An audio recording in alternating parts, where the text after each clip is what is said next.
Now, before we start the real meditation, I'd like to teach you some practical exercises. Even if whether you do these few metta meditation and the frequent contemplation or not, there are a few basic exercises that a meditator should do. The first one is breathing exercise. We take a deep breath in, and you take and slowly let it out. It must be at a natural pace, not too fast, not too slow. Take a deep breath in and out. In,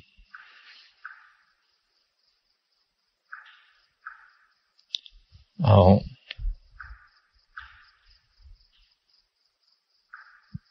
in,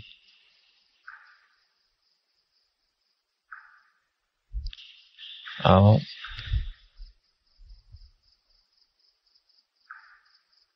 in,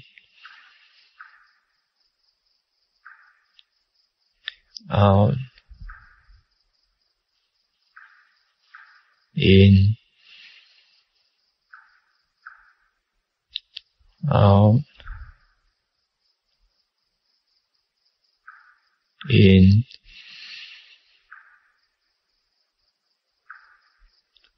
out. This exercise is to remove the stale air from our lungs. You can either do it both nostrils together, or you can shut the right nostril, breathe in through the left nostril, and then let the breath go out through the right nostril.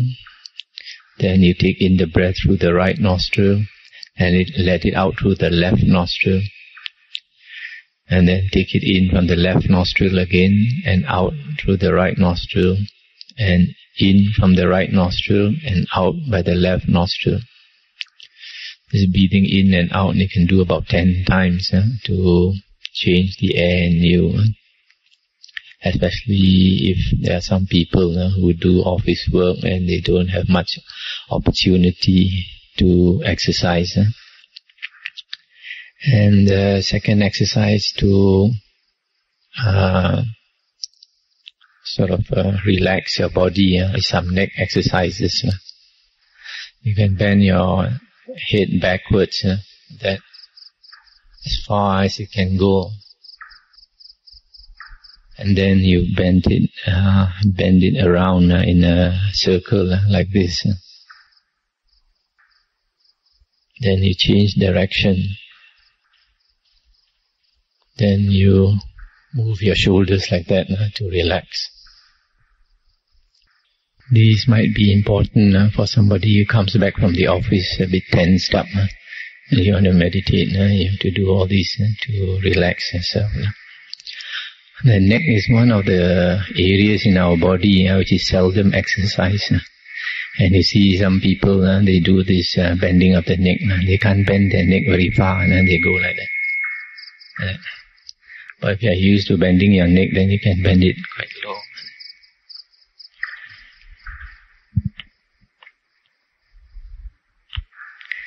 Now the other thing, before we begin meditation, for a lot of people, for most people, you have to relax for about 5 minutes or 10 minutes.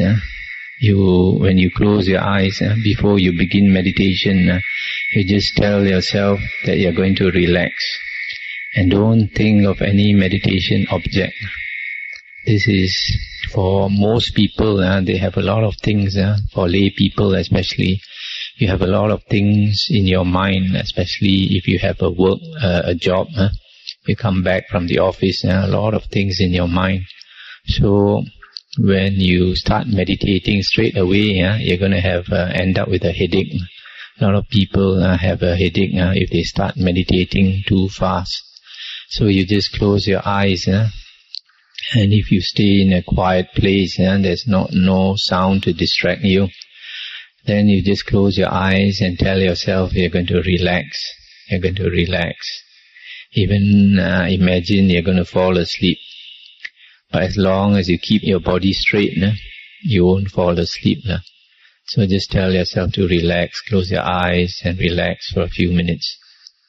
Totally relax your brain, and slowly you can imagine relaxing your head, relaxing your neck, relaxing your shoulders, relaxing your arms, relaxing your chest, relaxing your abdomen, like that, slowly all the way down. So we'll just relax for a few minutes, keep our eyes closed. Okay, you can open your eyes now. The reason why we want to relax in the beginning is, you can think of a simile of a lamp. If you have a lamp with a flame in the middle and a glass on the outside, if you open the flame too big suddenly, the glass can't stand it, and the glass will crack. So what you have to do is, you have to warm up the glass slowly by putting a small flame. And as the glass warms up, then you increase the flame. Now we have these 6 sense doors, the eyes, the ears, the nose, the tongue, the body, and the thinking faculty. And in a normal waking state, our energy goes out through these 6 sense doors. A lot of our energy goes out through the 6 sense doors. And because of that, our mind becomes scattered, our mind becomes dark. The Buddha said that originally the mind is bright. And because of defilements, the objects of the 6 sense doors, taking away our attention, taking away our energy, that is why the mind becomes dark. So some of you may have noticed, when you are relaxing, you close your eyes and you're not doing anything, just relaxing. Just by closing your eyes and you have nothing to listen to, the mind naturally starts to concentrate. The mind starts to warm up, as it were. So that is the preliminary warming up that is required before you start to concentrate the mind. That is why this is very important for most people, just to relax for about 5 minutes or 10 minutes in the beginning, just to make the mind slowly concentrate, warm up. Because if you don't do that and you try to meditate straight away, you try to focus your mind and concentrate your mind before it has warmed up, then you will get pain in the head. And a lot of beginners, you experience this. The brain is just like a computer, There are many circuits in our brain. And when we close our eyes and our ears, and then certain of the circuits that normally we don't use, they start to energize up. Some of you who have meditated longer, you may experience, as you progress in your meditation, there are certain tingling sensations in your brain as concentration develops. It is as though there are certain circuits of the brain being slowly activated, which were not activated before. Now, in meditation, it is very important that we sit very straight. The spine must be very, very straight. That's why normally it is advisable to sit on a cushion to elevate your buttocks and make it very straight. Now, I want to show you from the side how sitting very straight means. You see, a normal person sitting, when we sit after a little longer, we tend to relax our body. And when we relax our body, what happens is there is a slight slouch of the body, something like this. It may not be very noticeable, but there is a slight slouch, there's a slight bend. You see, if you sit very straight, you look at the difference as I begin to straighten up, even though this position looks quite straight. But when I begin to straighten up, it becomes like this. When it is straight like this, this cushion actually helps to keep the body straight. And there is a part of the spinal column here which can develop some pain if it's not very straight. That is why we need to sit very straight. The second reason is, if we sit very straight, it is easy for the energy to flow through our spine. And when you get good meditation, you will notice that the spine straightens by itself. When what they call the chi, the energy flows, the spine becomes naturally very straight. So to help the chi to flow, we keep our spine very straight. This is very important and something that is not stressed very often. So very often you find some people meditating and later they develop a slouch like that, and then they become very sleepy and they start to doze, and even they are not aware of it. That is why in the early Zen school in China, this was very much stressed. The teacher would go around with a kind of a flat stick. If you are not sitting very straight, he'll hit you on the back to make it sure that you sit very straight. This may seem not very important to some people, but you can be assured that it is very, very important. It is like in learning Kung Fu. Like in the old school in China, they learn Kung Fu. The master doesn't teach you everything all at once, I was told by an old man whom I knew many years ago. He said that when he was young, he learned from the Shaolin temple. And the old monks, the first thing that he was taught was to stand, what they call the ma po, the horse stand. You stand with the legs slightly bent. And he had to train in that position, just that one position for about 1 year, He wasn't taught any other thing, just that thing for 1 year. And to test whether he was ready or not, the master would come from behind and give him a kick slightly at the calf there. And if his leg was not firm enough, he would topple, he would fall down. And that was the purpose of developing such a strong leg position, so that whenever he got any blow, he would not fall down, he would be very firm. So in the same way, in our meditation, the sitting posture is very important to maintain our mindfulness. You see, anybody, if his body is anybody sitting in meditation, if the body is very erect, then that person is mindful. When that person is no more mindful, you can see that person is either not sitting very straight, or the body starts to move, starts to shake. And usually he will slouch forward in a sleepy position.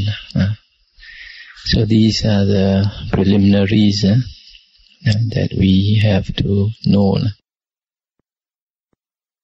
Now we come into this meditation on the self that we are supposed to learn tonight.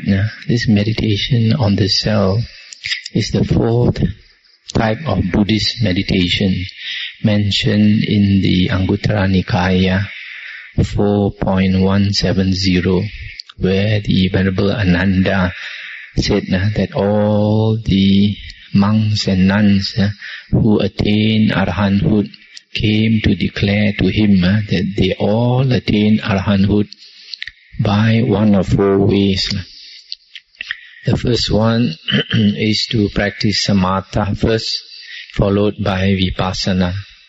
As you know, samatha means tranquilization, vipassana means contemplation. So you practice tranquilization first, followed by contemplation. That's the first method. The second one is the reverse. Contemplation first, followed by tranquilization. And the third is practicing samatha and vipassana at the same time. And the fourth one is the meditation on the self. The object of meditation is the self. And you're supposed to focus on that object, the self, until the mind becomes one-pointed. And then according to the sutta, the way becomes clear for that person. This meditation is like the other meditations. Always comprise, Buddhist meditation always comprises of two things, samatha and vipassana. So the samatha part is to focus on the feeling of the self.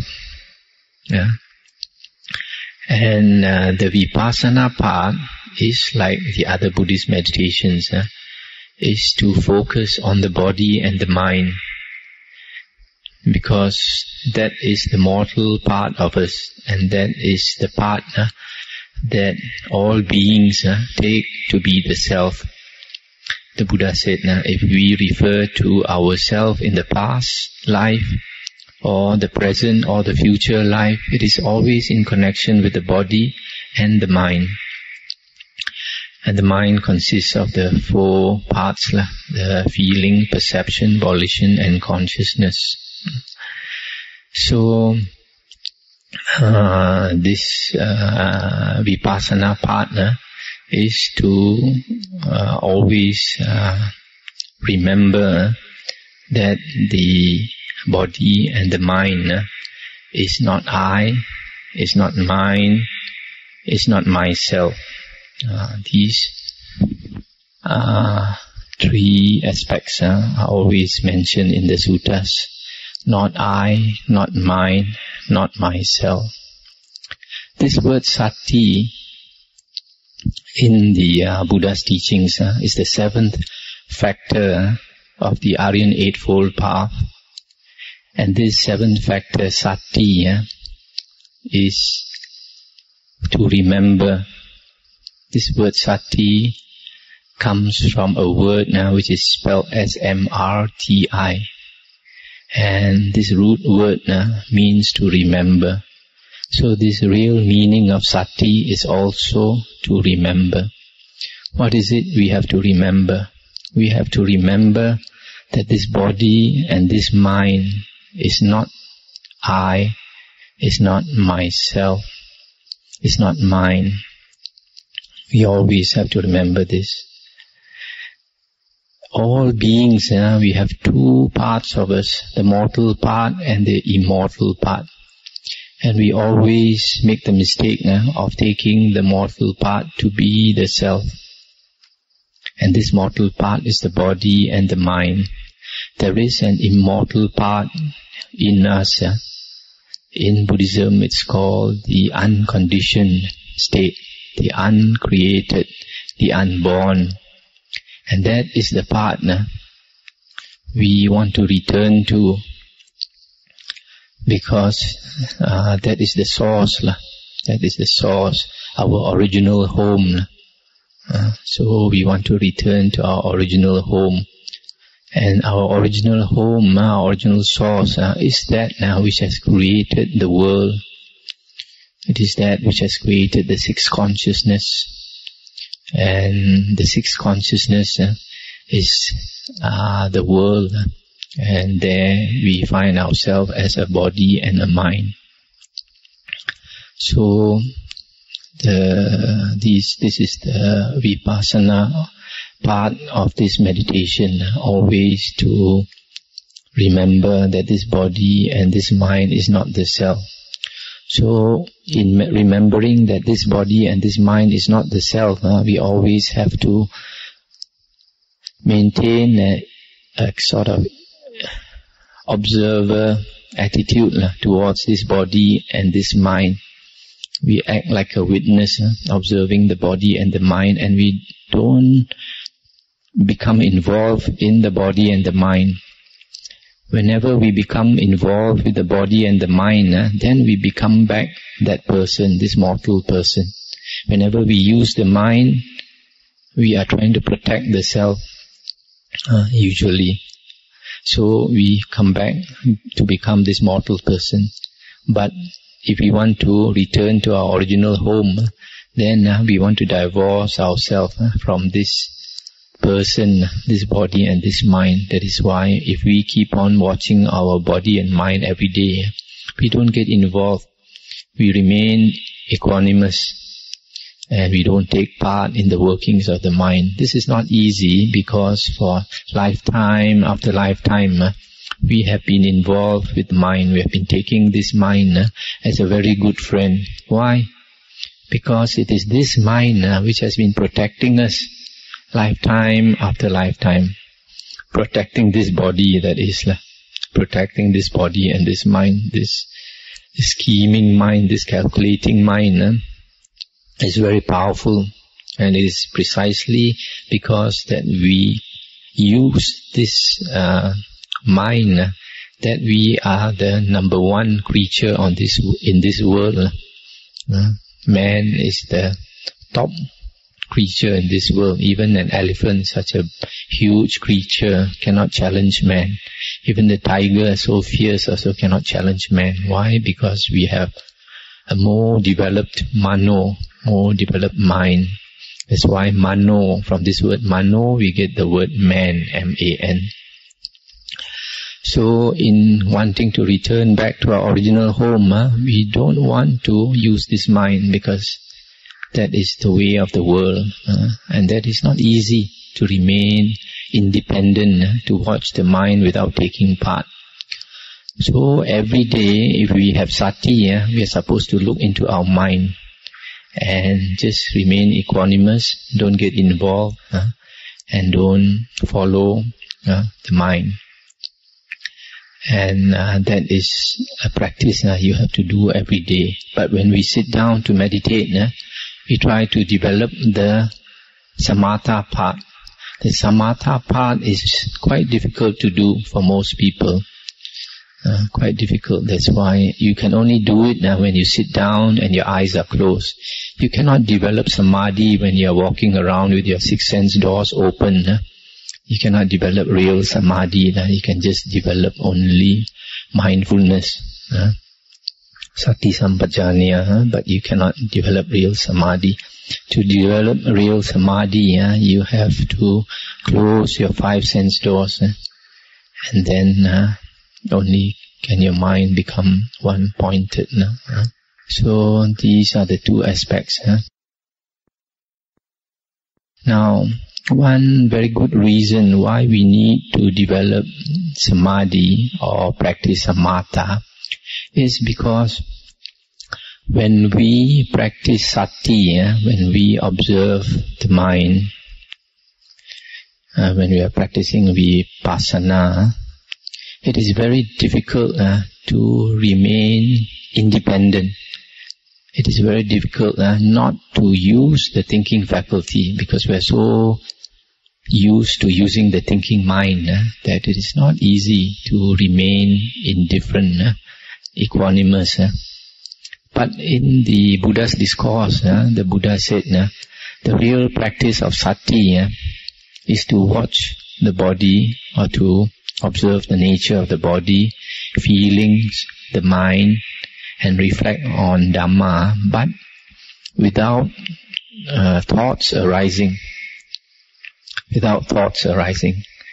The fact that thoughts arise often is a source of problem for us. There is one sutta called the Sakkapanha Sutta in the Digha Nikaya. In this sutta, the Sakadevaraja came to see the Buddha, and he asked this question of the Buddha. He said, Lord, men and devas, they all long for peace and harmony. Yet, even though they long for peace and harmony, there are quarrels, there are fights and all that in the world. Why is that so? And the Buddha said, the reason is because of greed and jealousy. Because of greed and jealousy, people can't help but quarrel and fight with each other. Then Sakadevaraja had to agree. Then he asked the Buddha, what is the cause for greed and jealousy? And the Buddha said, the cause for greed and jealousy is like and dislike. And what is the cause of like and dislike? The Buddha said, desire. And what's the cause of desire? The Buddha said, thinking. Thinking gives rise to desire. And then Sakadevaraja asked, what is the cause of thinking? Then the Buddha said, the tendency to proliferation of the mind. The tendency to proliferation of the mind means one thought gives rise to 10 thoughts. 10 thoughts give rise to 100 thoughts. The tendency for the mind to multiply the thinking. And what is the cause for the tendency of the mind to proliferate? Then the Buddha said there are two kinds of happiness. There is one kind of happiness due to thinking and pondering. There is another kind of happiness that is without thinking and pondering. And the Buddha said the kind of happiness that is without thinking and pondering is the more superior, the more excellent of the two. So you can see this thinking, this happiness without thinking is a state of one-pointedness of mind. More specifically in the second jhana and above. The second jhana is a state where the thinking ceases.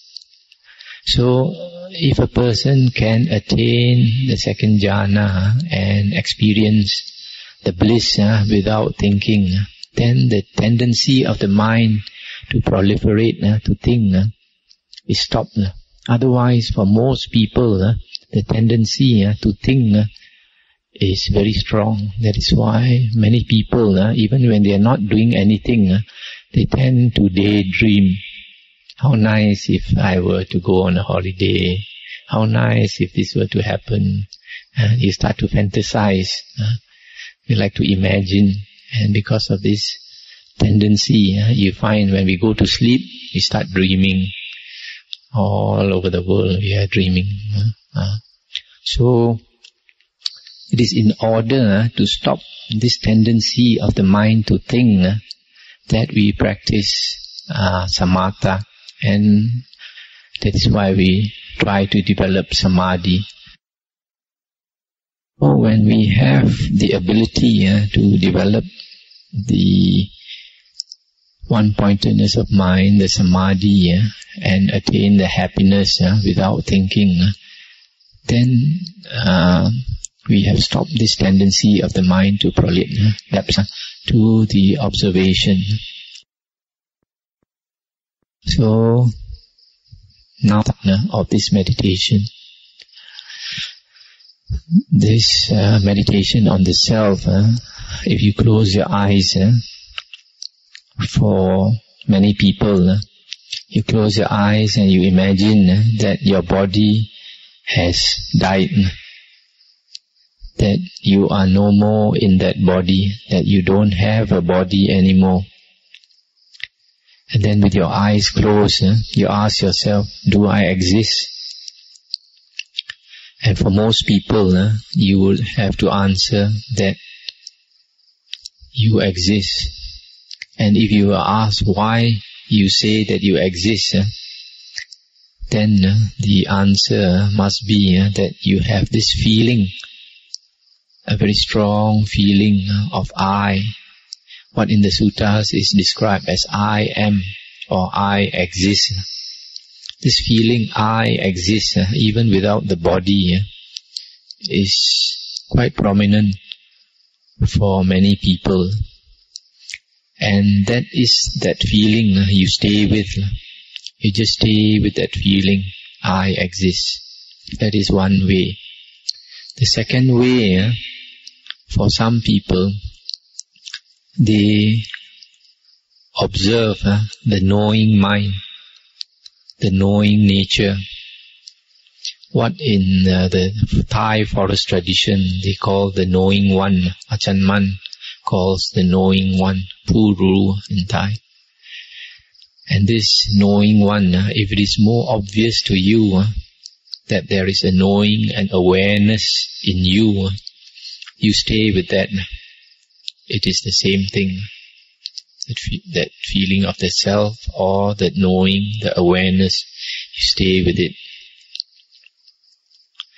Another way is, if it is not, both these are not so obvious, is to ask yourself. In Chinese they have this koan they call 我是谁. Usually it's translated in the books as who am I. But unfortunately, if you use these words, who am I, people tend to meditate on the who, and that is the wrong thing to practice. You should meditate on the I. So an alternative translation is I am who, or I am what. You practice on this meditation, you ask yourself, I am what? In other words, what do I take myself to be? So that is the third object you can have. I am what? Now for some people, their minds are very, to put it a bit costly, a bit scattered, so that they have a lot of thinking. And because of a lot of thinking, all these three ways is not easily practiced. So if you find the mind is so full of thoughts that you cannot practice the first three ways, then you just remind yourself, I am here in the present. I am here in the present. Why? Because if you don't remind yourself that I am here in the present, thoughts, you will be following thoughts. And when you follow thoughts, the thoughts either bring you to the past or bring you to the future. You are never in the present. So that is why you keep telling yourself, I am here in the present. And as long as you are in the present here, the thoughts don't arise. If the thoughts arise and you follow them, you are either in the past or the future. So these are the four objects you can practice.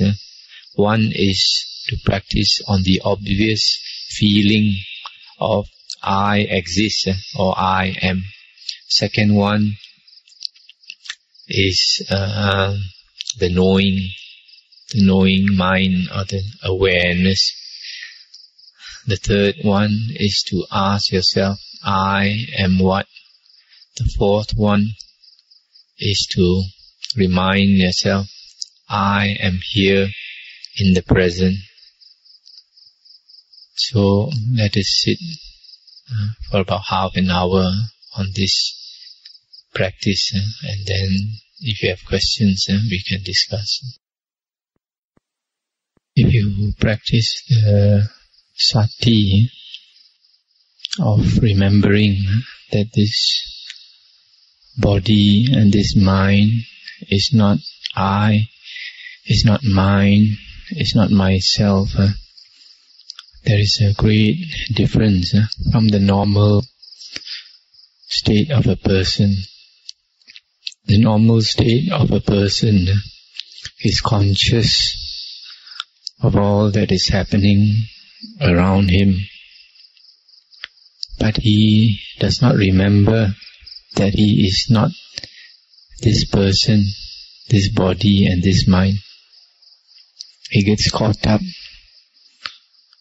with all the affairs of this world, with all the thinking, but he has no sati. He does not remember that he is not this body and not this mind. It's only when you remember that you can find a way out of samsara, which is eventually to see and realize that this body and this mind is not you.